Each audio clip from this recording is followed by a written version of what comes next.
Welcome to Echoes of the City, where we delve into the hidden histories, forgotten stories, and untold mysteries of the world's most fascinating cities. Today, we're taking you deep into the shadows of Paris, a city known for its romance and beauty, but with a past that's far darker than most realize. From secret catacombs to chilling murders, we uncover the secrets the City of Lights doesn't want you to know. So, if you're ready to explore Paris like never before, you're in the right place. Let's begin. Paris has been the stage for countless stories. Some are tales of love and laughter. Others whisper of tragedy and terror. Join me as we delve into the lesser-known narratives. The ones that send shivers down your spine. The ones that reveal the sinister underbelly of this iconic city. This is the Paris of hidden cemeteries, of whispers in the dark. This is the Paris where history hides its monsters. This is the Paris of secrets and killers. Beneath the charming streets of Paris lies a labyrinth of death. A hidden world that few dare to explore, yet it holds a significant part of the city's history. 6 million souls rest here, far from the sun's warmth. Each bone, each skull tells a story of a life once lived, now part of this vast underground ossuary. This is the Paris Catacombs, a chilling reminder of the city's mortality, a place where the past and present coexist in eerie silence. Imagine, if you will, descending into the cool, damp darkness. The air grows colder with each step, and the light from above fades away. The air is heavy with the weight of centuries. Moisture clings to the stone walls, creating an almost otherworldly atmosphere. The faint scent of decay lingers. It's a smell that reminds you of the passage of time and the inevitability of death. You walk past walls upon walls of neatly arranged bones, each one meticulously placed, creating a hauntingly beautiful display. Skulls stare back at you with empty sockets. Their hollow eyes seem to follow your every move, as if guarding the secrets of the past. Femurs, tibias, and countless other bones form a macabre mosaic. These were once people. People who walked the same streets you do now, Parisians who lived, loved, and died. Their lives, now reduced to bones, are a stark reminder of our own mortality. Now they are silent sentinels in this subterranean city of the dead. Guardians of a history that is both fascinating and morbid. The catacombs originated from a practical need. In the late 18th century, Paris faced a crisis. Overcrowded cemeteries threatened the health of the living. The city needed a solution to its growing problem of space for the dead. The solution? Move the dead underground. Workers began the grim task of transferring bones from overflowing cemeteries to the abandoned quarries beneath the city. Tunnels, once quarries for the stone that built Paris, became the final resting place for millions. These tunnels, carved out by human hands, now serve a new somber purpose.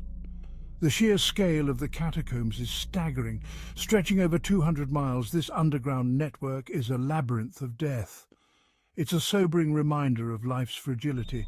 The catacombs whisper stories, stories of lives cut short, of families torn apart, and of a city that had to find a way to cope with death.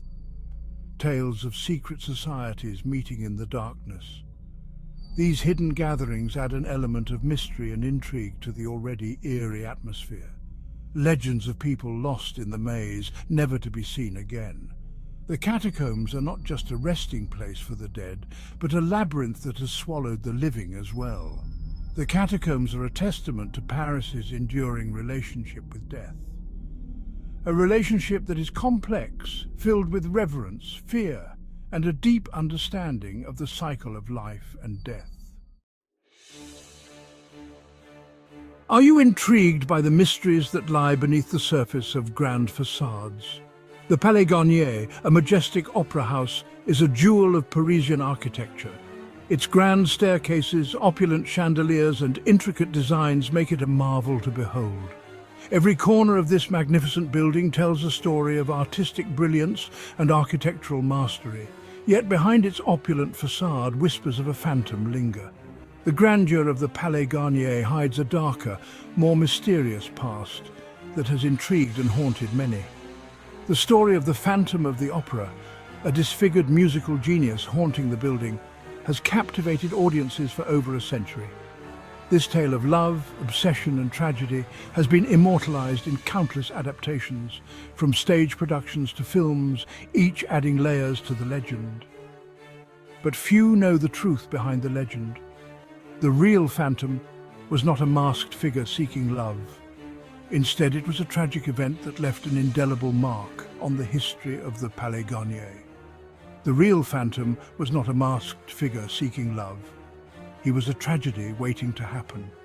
The Opera House, with its grandeur and beauty, was also a place of hard labor and danger for those who built it. In 1896, a counterweight from a chandelier came loose. This was no ordinary chandelier, it was a massive, ornate fixture that symbolized the opulence of the Palais Garnier. It crashed through the ceiling, killing a construction worker. The impact was devastating, and the incident sent shockwaves through the community. This tragic accident, hushed up by authorities, became the seed for the Phantom legend. The authorities, eager to maintain the Opera House's reputation, downplayed the incident, but whispers of the tragedy spread. Stories of strange noises and shadowy figures have circulated ever since. Visitors and staff alike have reported eerie occurrences, from unexplained footsteps to fleeting glimpses of a shadowy figure. Some claim to feel a presence, a cold spot in the air.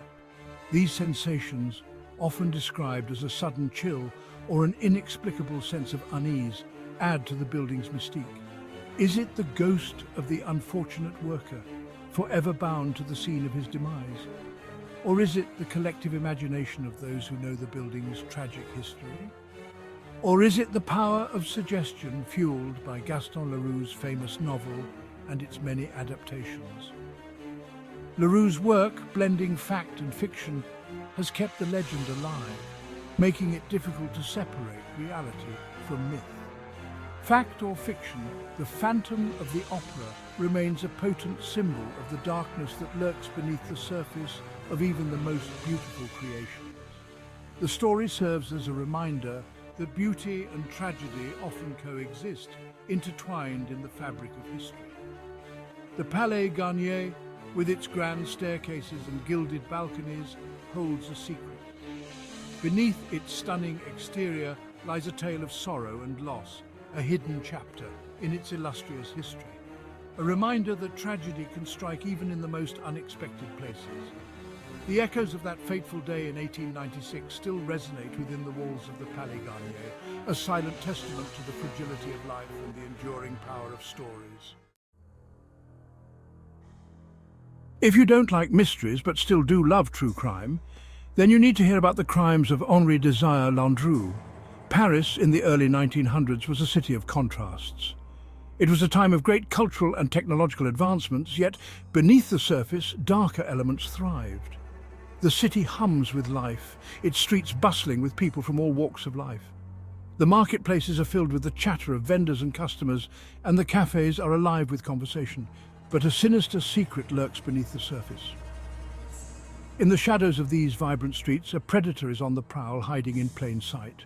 Henri Desire Landru, a seemingly ordinary man, becomes a monstrous figure in French history. With his unassuming appearance, he blends into the crowd, masking his true nature. He is known as the Blue Beard of Gambay, a nickname that evokes the infamous tale of a wife killer. But Landru's crimes are all too real. His crimes, seduction, deception and cold-blooded murder. Landru's method was as chilling as it was calculated. Landru targeted lonely widows, women seeking companionship. These women, often vulnerable and grieving, were easy prey for his manipulative tactics. He wooed them with charm and promises of a better life. His words were sweet, his demeanor gentle, making it easy for these women to trust him. He lured his victims to his secluded villa, a place far removed from the prying eyes of the city. Here, in the quiet of the countryside, he could carry out his dark deeds without interruption. There he committed his heinous acts. The villa, once a place of promise, became a house of horrors. Landru's weapon of choice was not a sword or a gun. It was far more chilling and insidious. It was far more chilling. A simple stove became an instrument of death, a tool for disposing of his victims in the most gruesome manner. A simple stove became an instrument of death. Landru would incinerate the bodies, reducing them to ashes and bone fragments. Landru incinerated the bodies of his victims, leaving no trace. Or so he thought. He believed that by burning the evidence he could escape justice. The authorities, alerted by suspicious neighbors, uncovered bone fragments and ashes. The discovery was shocking, revealing the extent of Landru's depravity. Landru's reign of terror was over. The police, armed with evidence, arrested him, bringing an end to his murderous spree. He faced trial for the murders of 11 people, including his own wife. The case shocked Paris, capturing the attention of the entire nation. How could such evil reside in an unassuming man? Landru's ordinary appearance made his crimes all the more terrifying. Landru's crimes exposed the underbelly of Parisian society. They revealed the dark side of human nature and the dangers that lurk behind a friendly facade. They revealed the vulnerability of the lonely and the manipulative power of a cunning predator. Landru's story serves as a grim reminder of the evil that can hide in plain sight and the importance of vigilance in the face of such threats. Section 5. The Morgue and the Macabre, Death as Entertainment. In the heart of Paris, on the banks of the Seine, stood a macabre attraction, the Paris Morgue. This wasn't just a place for the deceased, it was a spectacle, a ghoulish form of entertainment. Parisians and tourists alike flocked to the morgue. They came to gawk at the unidentified bodies on display. Imagine the scene. Large windows, bodies laid out on slabs, their faces illuminated by gaslight. The public peered through the glass, morbidly fascinated. Some came to identify lost loved ones, others sought cheap thrills. The morgue became a symbol of Paris's fascination with death. The bodies, often pulled from the Seine, became known as the drowned. Their anonymity added to the morbid allure. The morgue inspired artists and writers who found inspiration in the tragic and the grotesque. Today, the Paris Morgue is gone, but its legacy persists. It serves as a reminder of a time when death was a public spectacle, a time when the line between horror and entertainment was blurred. Thank you for joining us on this journey into the dark side of Paris, here at Echoes of the City. We hope you enjoyed uncovering these hidden secrets and chilling stories as much as we did. If you found this video intriguing, please give us a thumbs up and share your thoughts in the comments below. Don't forget to subscribe and hit the notification bell so you never miss an exploration into the world's hidden histories. Until next time, keep listening for the echoes of the city.